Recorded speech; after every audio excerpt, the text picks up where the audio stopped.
Hello, Yaara. Hello, Gidon. Hello. I've known you for quite a while now, and you have an interesting personal story to tell us about your journey with GNM. So how would you like to start your story for us?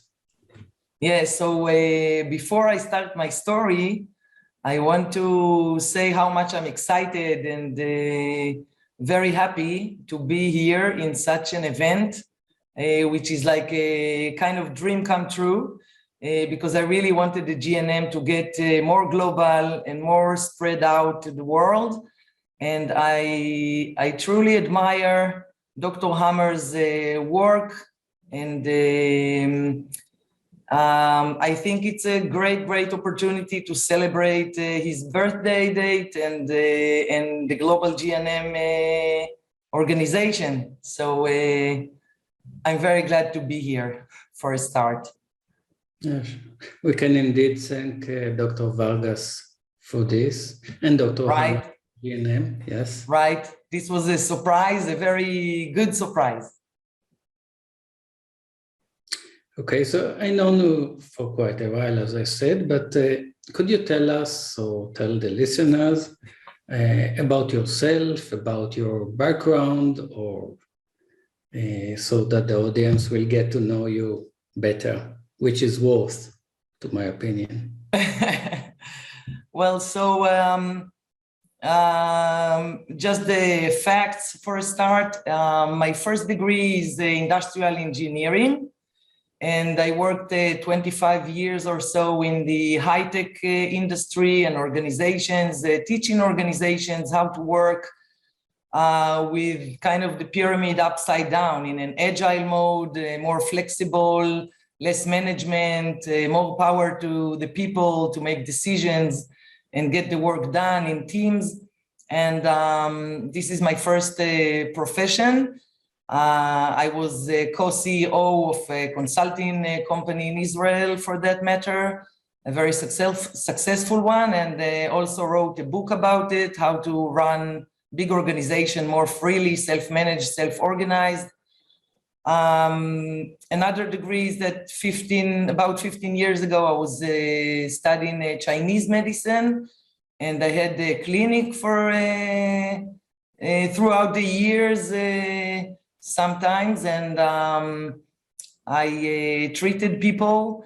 And from the beginning, I'm very scientific and love facts and science, but I'm also very spiritual and love to help people. And so I did that in parallel for some years. And in the last couple of years, I studied also the German New Medicine and also spiritual psychology. And I have my clinic escorting people in their lives and healing journeys. And I do a lot of other stuff in what I call the new world that is going to show up, I hope soon, but this is for another story. So this is my background. And today I run and lead together with you and Idan Sar and Amnon and others, the GNM Israel Center. And we spread this information and knowledge throughout Israel, and now part of doing it throughout the world. Fascinating. It's a disclosure is, of course, due here that Yaara is my managing figure in this organization of ours. Yaara, tell the viewer, please, when did you get to know GNM? When did you meet it and why? What was happening? Yeah, so this is kind of new, like about 4.5 years ago. The first thing that happened is that I decided to change my life and get divorced. We decided it together.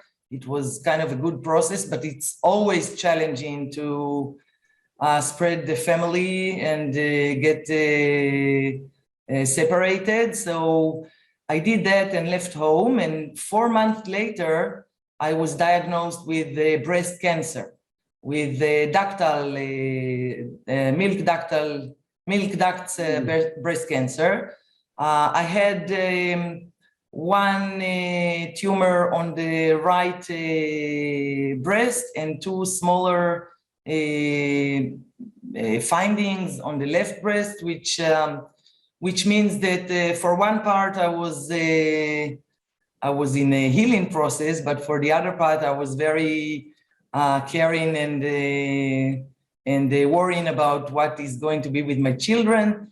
But before we get to that, the two tumors on the left side, after a short while, was disappeared. So this was not, this didn't matter anymore. So I was in focus on the right breast tumor. And what happened is that as soon as they diagnosed it, I had a feeling, it was a feeling, but it was more like in knowing that I was going to do it to heal myself differently.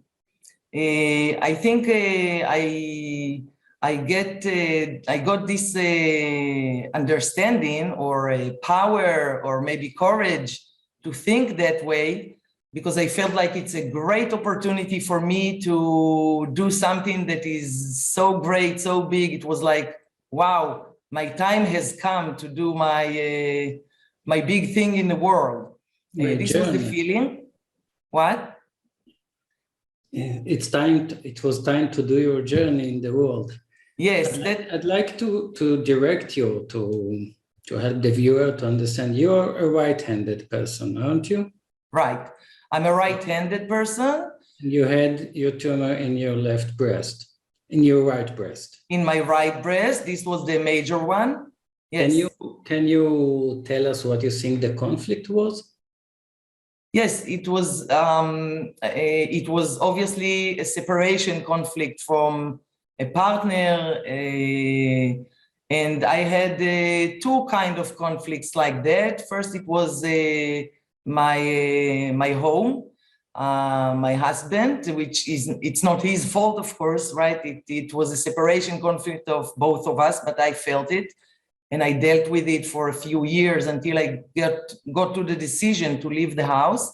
And the other one was also in the work area, which I had a partnership running the consulting group, and I didn't felt it was the right thing for me to do anymore. And I didn't know how to, get my way out of there. I was thinking about it, but I didn't want to do it anymore. So there were several conflicts of separation from someone next to me, a partner that I wanted to change. And so I knew I was going to do it differently. And I think I got this, courage or the way to think this way due to the fact that in my early years, I was a swimmer and I was the champion of Israel. And in order to be a champion in any sports or to win things, you have to have two things. One is to not be afraid of, let's say, failures or challenges, So I was very practiced with that. So I said to myself, wow, this is another challenge and I'm great with challenges. I'm very practiced, so I can manage also this one. And the other thing is that, you have to have, in order to win a competition and to stay there for a long time, you have to have very strong mind. Okay, like you imagine how you're going to win the situation, how you are going to manage yourself during the competition. And I was very good at it. So for many years, I practiced it when I was very young. So it was kind of part of my DNA to win challenges. Okay, this was my DNA. So I didn't feel like it was like I needed courage. It was kind of obvious to me that I'm going to do it differently. But the thing is that I didn't know how. So I said to myself, well, I don't know how, let's see what is going to happen. And I will start searching. So what happened is that after 2 weeks or so, a very good friend of mine sent me a link to an article about the breast cancer according to the German New Medicine. And I was reading it and I was like, whoa, did someone write a book about me? It was like so obvious, you know, right-handed. It was your life at the time. What?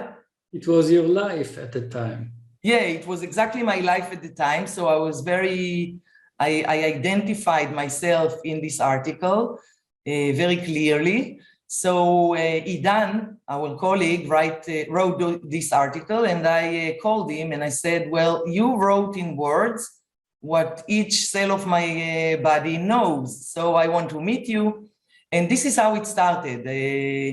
I met Idan, and I studied the entire knowledge of the GNM from him at that time, like 4 years ago.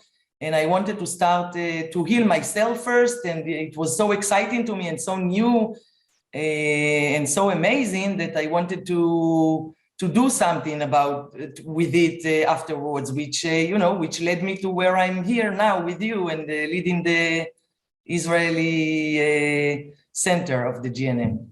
So this is how the story actually began. Amazing.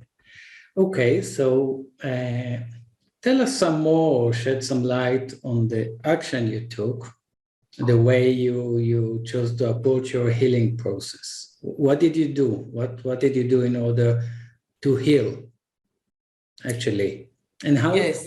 You could also refer to how do you know that you are healed? Yes. So if we go a little backwards, then the article that I read was saying that I'm actually in the healing process from a separation conflict from a partner. So, and I felt that my decision was the right one for me, and that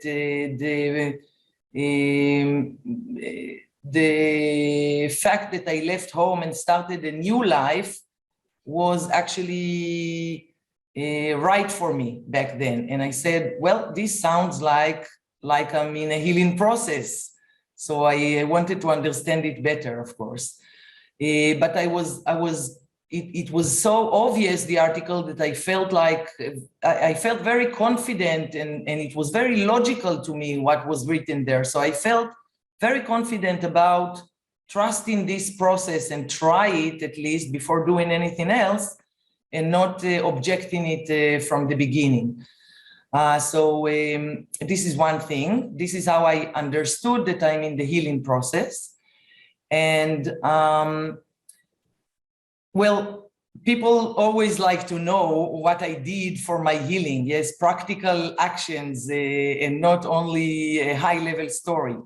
So I remember that back then I was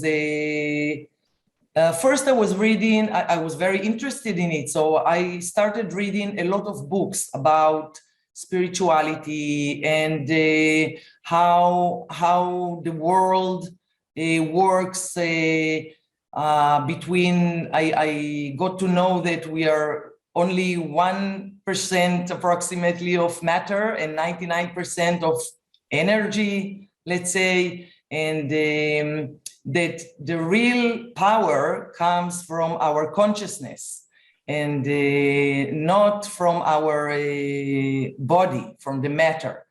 So I started teaching myself with books and courses and looking at the internet to understand this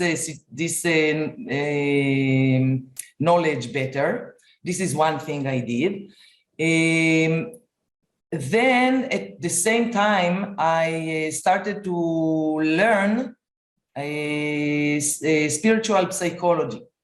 And well, at least in Israel, the situation when you learn in this school that I was going to, it's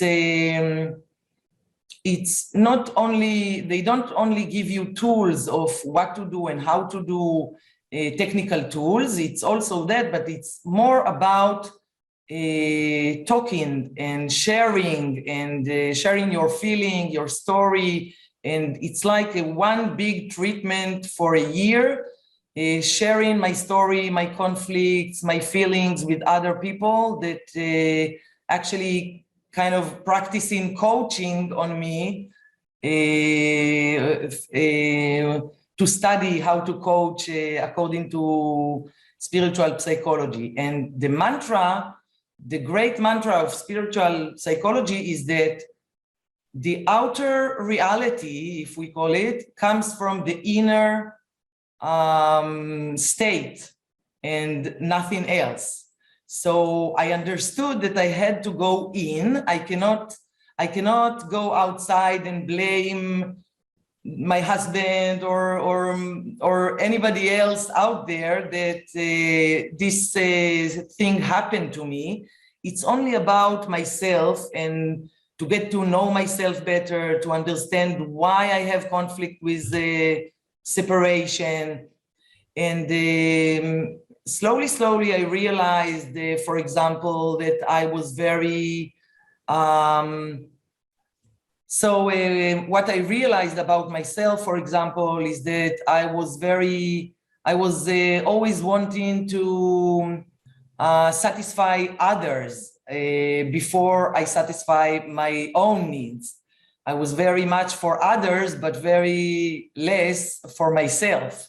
So I had to work about upside down, making it upside down, yeah, or the other way around.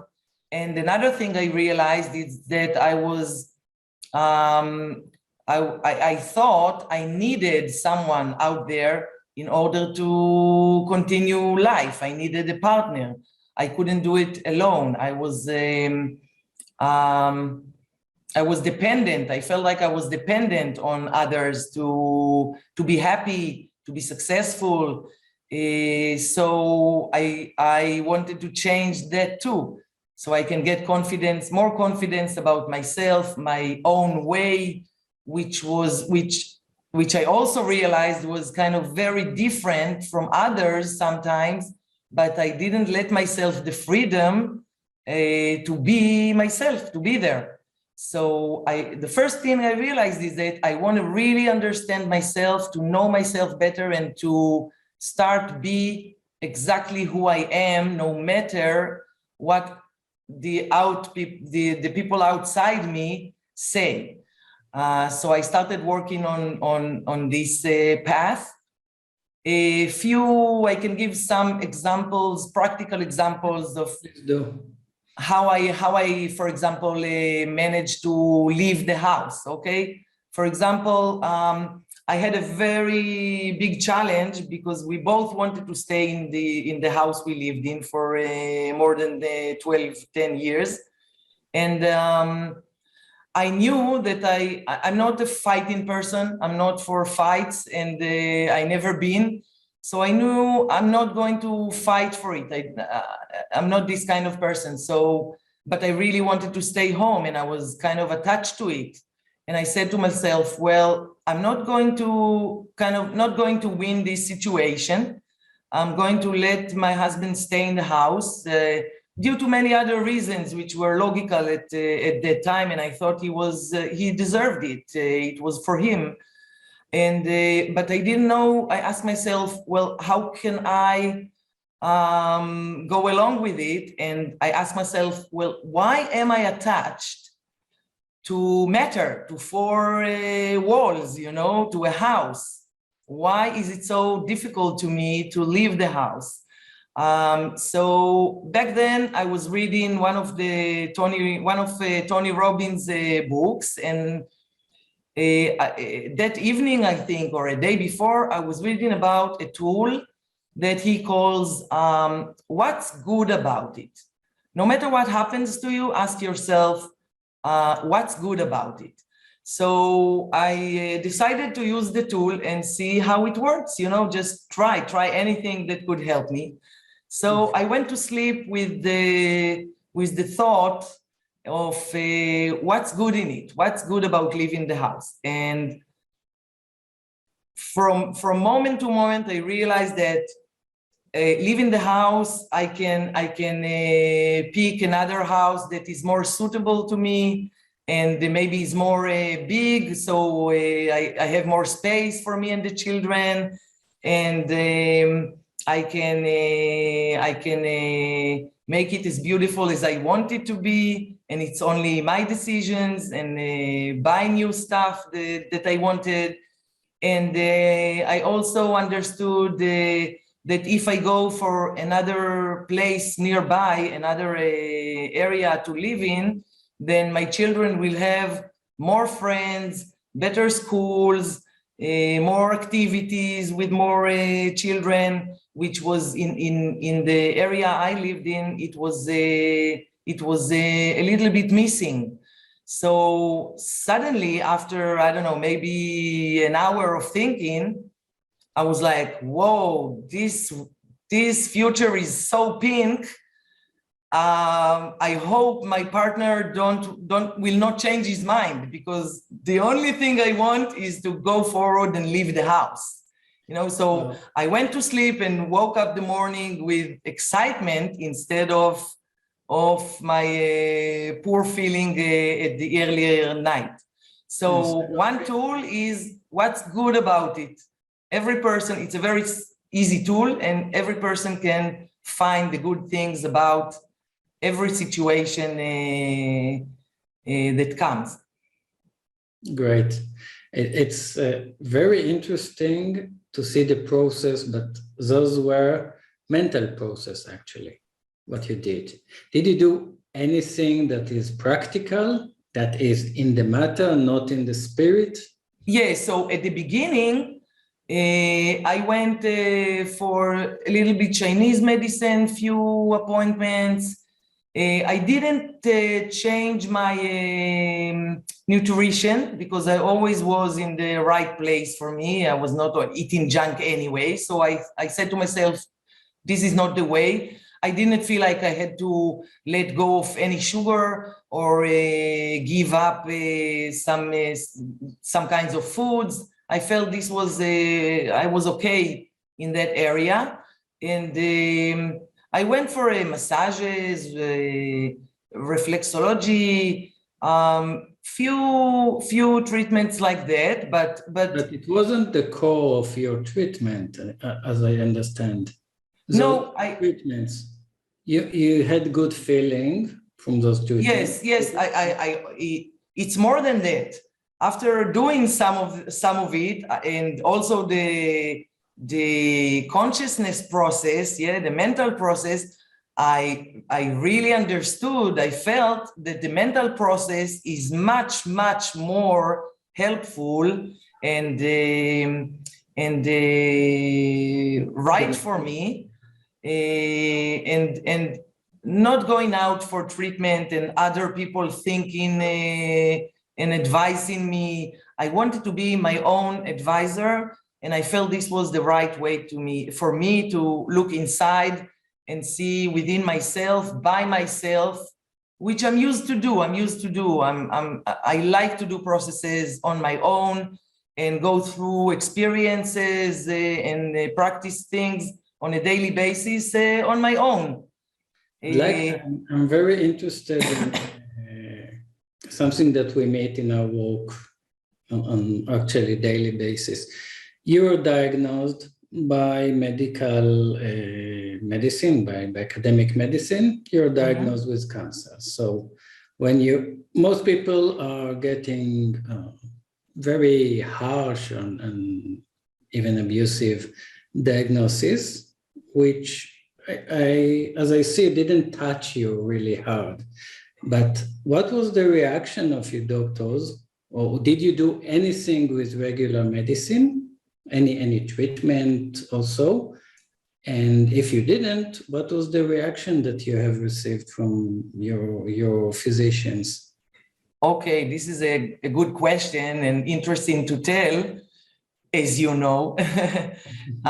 So the doctors told me that I had breast cancer, and I told them that I want to start with a natural process and not going straight forward to what they suggested, chemotherapy or hormones to shrink the tumor, and then operation to take it out. And I felt like, well, I don't feel comfortable about it. And I want to try something else and see how it goes. And the reaction was that the doctor told me, well, I've seen some, not many, but some girls like you, and they ended up with tumors all around, and even died from it. So I went to a second opinion for a known professor in Israel, and he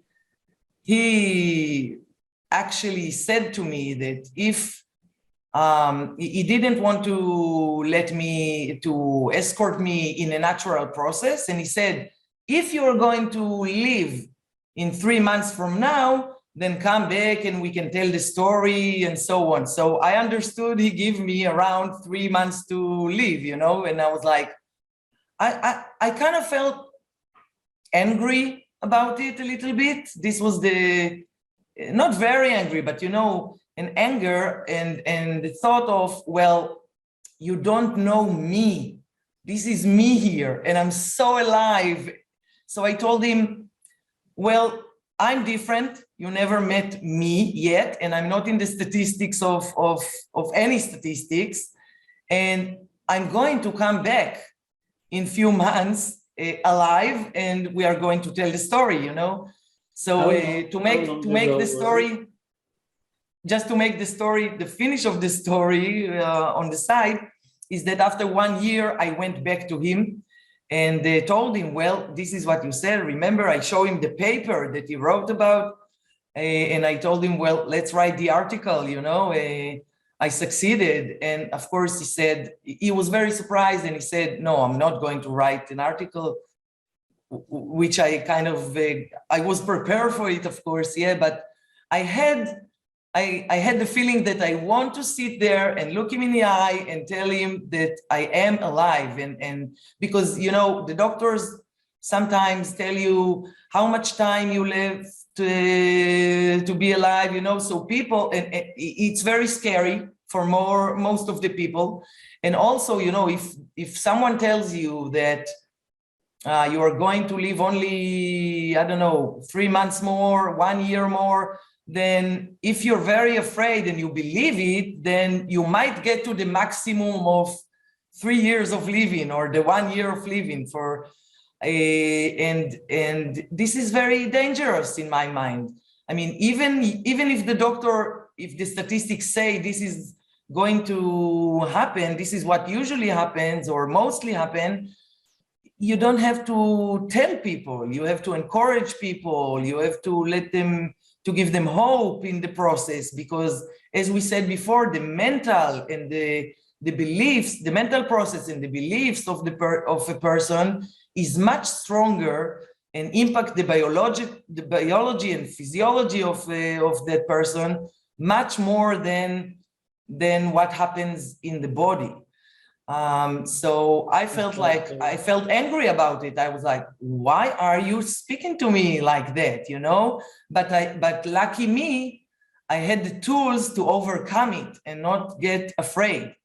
Now I want to. So how did you feel when he told you that? Did you fear a bit? Was it just passing by you and you knew I'm not that one? And fear was not there. I will in a moment explain when I had fears and what I did with them and other tools I used. But when the doctors told me that, I wasn't fearing, I was angry for other people, for the universe. I don't know, for how can people speak like that when they have the power to give you hope or to break you, So I was more angry. I was not afraid. And it drove me more into the place that I wanted to show them, to come back and show them that it can be done. So for me, it was a kick in the ass forward, you know, for the journey, for the good journey. Yes, now you were in a competition. Yes. This is a place you feel quite well. Yeah, I know how to win challenges. This is I'm good at it. Yeah, I call this approach of regular medicine, I call it abusive diagnosis. It's a diagnosis that actually abuse your mind in a way that you can hardly overcome, and most people do not. So lucky you that you're so strong. Yeah, I was, as I said, adamant about your process, your own process. Yeah, so I want to give two more nice examples of tools or situations. One is about feelings. How to be, the tool is to be presence with a feeling that you have. For me, it was loneliness, for example, and not trying to escape from it and see what happens. This is the tool, okay? Because I cannot know or tell what will happen for a person if he use the tool, but I can know that something great, big is going to happen. So what happened to me is that, you know, I left the house and I was living in another house, and the children, half of the week they come and half of the week I'm alone.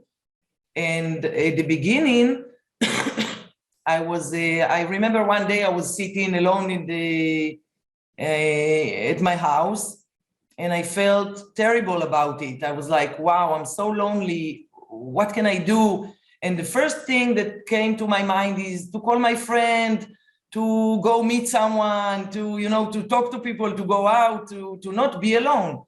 And I caught myself and said to myself, well, don't run from it, okay? Don't run from the feeling. Just try. Of course, I learned this tool in the spiritual psychology, and I read about it in the books, you know, so I said, okay, let's try it. Well, and I said to myself, stay in the situation, be lonely.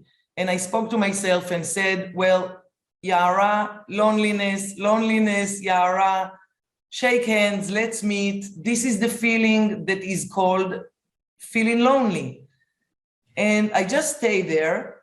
And I think after maybe 30 seconds, even less, I suddenly looked around and said, what do you mean lonely?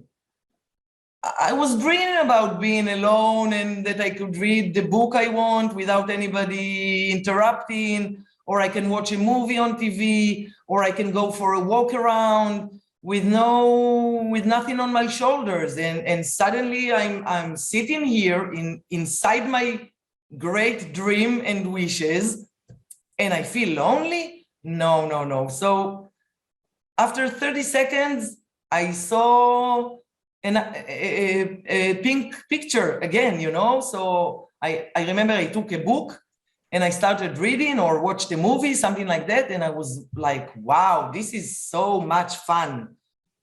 So it's a great tool to get to know the feelings and to see how it affects your body, what you feel, where, you know. So I did that with in other opportunities, of course. So this is another tool, a very good one.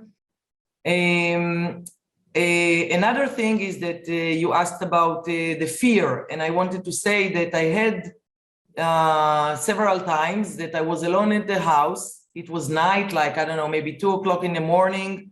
I'm waking up and I had kind of itching and aching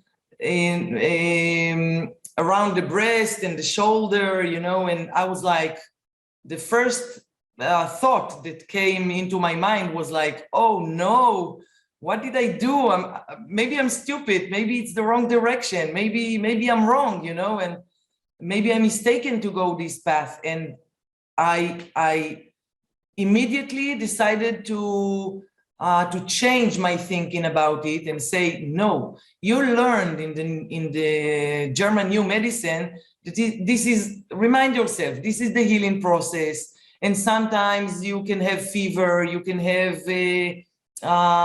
pain, which was very little, you know, but I had the small pain, and maybe swallowing in around the place, you know. So I had all that, and I said to myself, well, yeah, swelling, sorry, yes, right. So I had all that, and I remind myself that I read it in this article, you know. So I replaced my thoughts to thank you for knowing how to heal me. Thank you, God, the universe, the germs that come to my help, whoever it is that is participating. I thank you. This is a good process. Please keep going and keep helping me. And So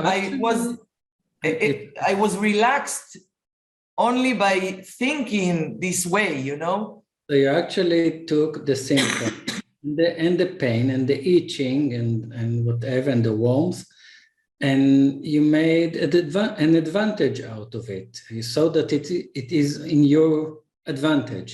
Yes. That was the process you did?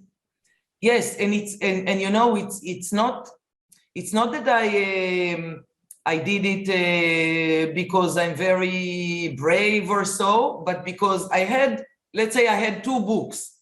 One saying this should be scary and I can die from it and so on. And the other one says you're in a healing process and everything is going to be okay, and this and this and this is going to happen to you, and it happened. So I just chose this book, you know. What made you choose the GNM book over the other book that is much more prevalent and popular? Why did you choose it? I think I chose the GNM book, so-called, because it was more logical to me. It had answers to the process that I'm going through, real answers, not thoughts, statistics, real answers about the process that I was living in. It was kind of about me. So I said, this is much more convincing. This was much more convincing, and I decided to go with it. So, well, that's interesting, because this is my thought about the difference between the approaches, the medical, so-called medical approaches, is that GNM is the logic of life, and regular medicine has nothing to show for it, yet it prevails much better. But we know now that it's quite different tools used in both. And yes, right. And we can say, I can say now that I also see it in my clinic. Every person that comes and we find the conflict and tell the story fits in by 100% of the people I meet. 100% correction in the clinic, which is amazing. Nothing like that in any area, you know? That's amazing. So it's really amazing, and there's a kind of an logical answer for every symptom and the reason for it, you know. So I think we can brag or talk about GNM much more than the time we have, and like to advance a bit and ask you to share more, or to tell us some more about the process of healing that you went through. What was happening after you have decided, and after you knew GNM, and after you had these experiences of talking to yourself about the symptoms that you felt and calming yourself, and how was the healing process going for you? Yes, so after 1 year, I got the tumor got shrinked in by third, and then it stayed there. And there was a time after a few months or so that I decided that I was doing ultrasound every few months. And after a few times like that, I said to myself, well, this is not changing, not growing, not shrinking, so it cannot even be called cancer, because cancer should grow, should do something, you know. So it's kind of like, I felt it was like a scar or something, you know, that is out there, but it's not doing, is in there, but it's not doing anything. And I felt great about my life, my new profession that I chose, my new way, my new way of living, you know, my new house. So I said, I decided that I am healed for myself and to go on with my life. But I remembered that the book also said something about the healing crisis. Okay, tell us about the healing crisis. Yeah, and I was like, kind of ask myself, well, is this going to show up or not? When, how? And there was one day that I felt like it was a feeling like I'm going to faint. Like my whole body was taking me down. I had no power, and I was like very tired and very low with my spirit. And I said to myself, well, what's happening to me? This is not me. Why do I feel like that? And then I remembered the healing crisis, and I said, well, maybe this is it. It's coming, you know, maybe I'll faint and go through it. And I remember that it was Friday, and I had to go to the study of the spiritual psychology. And I told my teacher and the other students, well, I'm not feeling very well today. And if I'm going to faint, then don't worry. Just lie me down, take my legs up, put some ice on my head, like Dr. Hammer says. And they knew my process, you know, because I was sharing it. So, and don't call an ambulance, don't get panic, everything is going to be okay. So they said, okay, and nothing happened during this morning, you know, Friday morning and noon. And then at the evening, I was going back home, and was with my new partner back then. And I forgot to tell him about it. And I stood up to make coffee or something, you know, and then the next moment I see myself on the floor in his hand, and he's looking at me and like, Yaara, are you okay? Everything is okay? You know, like very scared about what happened. And I realized I'm on the floor.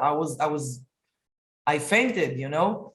So I told him, I'm okay, a little confused, but take me to bed to rest a little. And there were some stairs to go up to the bedroom. So I don't remember this, but he said that I was fainting 2 more times, and also shaking epileptically, you know, a little bit.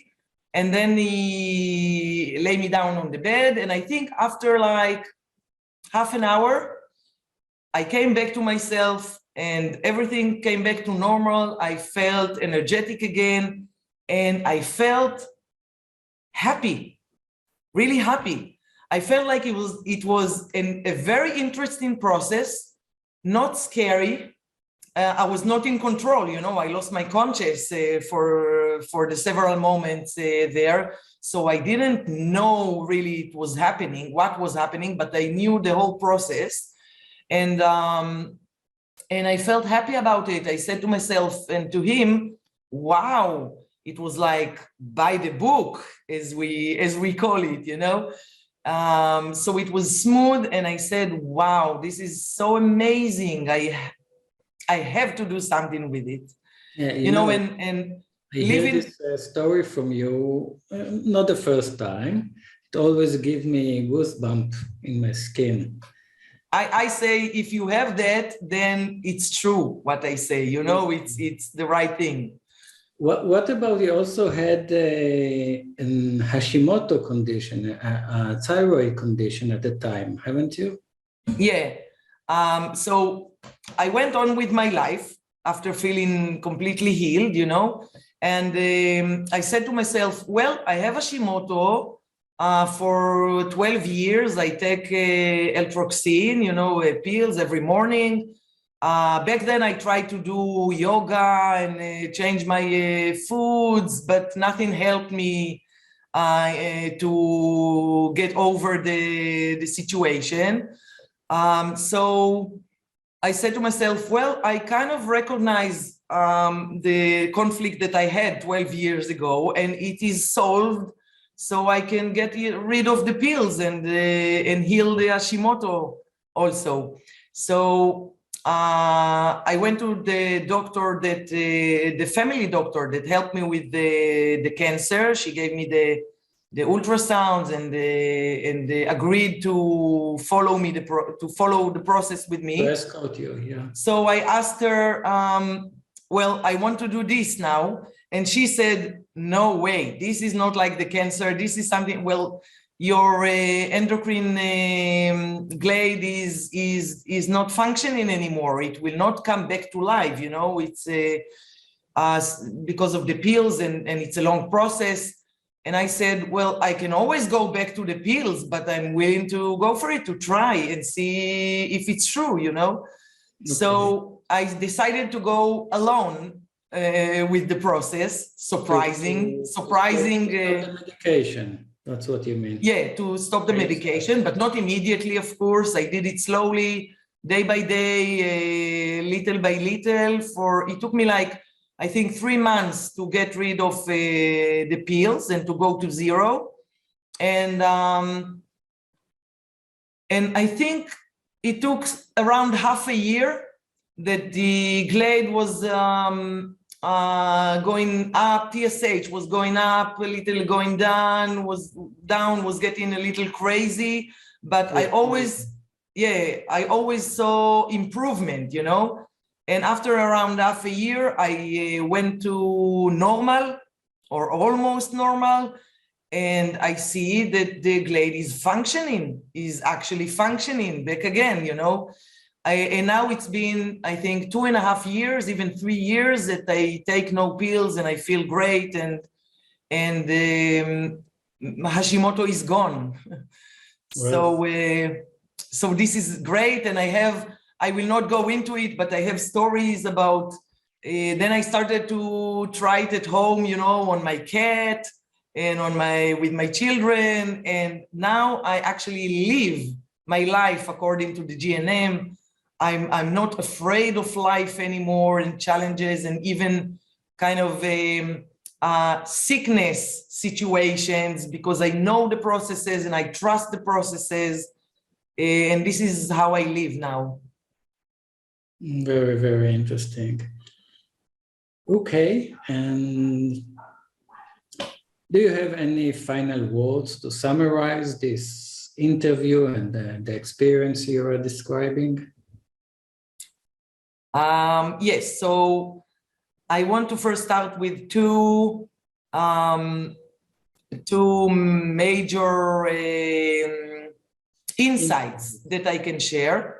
One is that GNM and understanding the process can very much help taking the fear out or down. Less fear, because you have answers, you know the process, you can get prepared to what is coming. So this is one very important thing, because people are very afraid when they hear cancer, you know, so it can help in that. And the other insight is that it surprised me also, but I take it now, you know, it's amazing, I think, that it's kind of like God told me, God tells you that you took the right path, the right decision. Because if I left home and went for another way of living, another path, and I got breast cancer and it's the healing process, it actually says that I made the right decision for me. So it's very helpful in decision making. I look at the processes in my body and I can understand if I'm doing the right choices for me. As a spirit, as a person, and so on. So it's very powerful. This is the two insights I want to share. And few last words that I want to take the GNM to a wider place of the let's say, the world. Yeah, when I use the word God, I mean, it can be said in other words, the universe, the creation, the one field, the one quantum field, you know. It's not about religion or religious stuff. It's about the universe itself and how it works and the big power that we are all part of. We are one big collective body. And as you said before, Gideon, and I really agree with it, the GNM is, for my opinion and understanding now after a few years and practice, it's not only about medicine and healing. It's about healing the universe. It's the concept of the universe. The universe have conflicts, and through the conflicts, it resolves and evolves spiritually, you know, each person, but also because we are a collective body, then if we develop ourselves, then we develop the whole collective body. GNM is one of the greatest, let's say, gates to go to a world, to get to a world with no diseases, with no fear, and heal the world, which is what I believe we're doing together. And this global GNM conference is a major step toward healing the world. So I'm again very happy to be here, and very proud that we have come to this. Great. Love it. So I thank you, Yaara, as well as Dr. Hammer for GNM and Global GNM for this birthday party. Thank you all, and thank you for this interesting and inspiring story and thoughts that you shared with us. Thank you very much for letting me do it and helping me do it. I really appreciate it. So, goodbye. Bye-bye. Great time.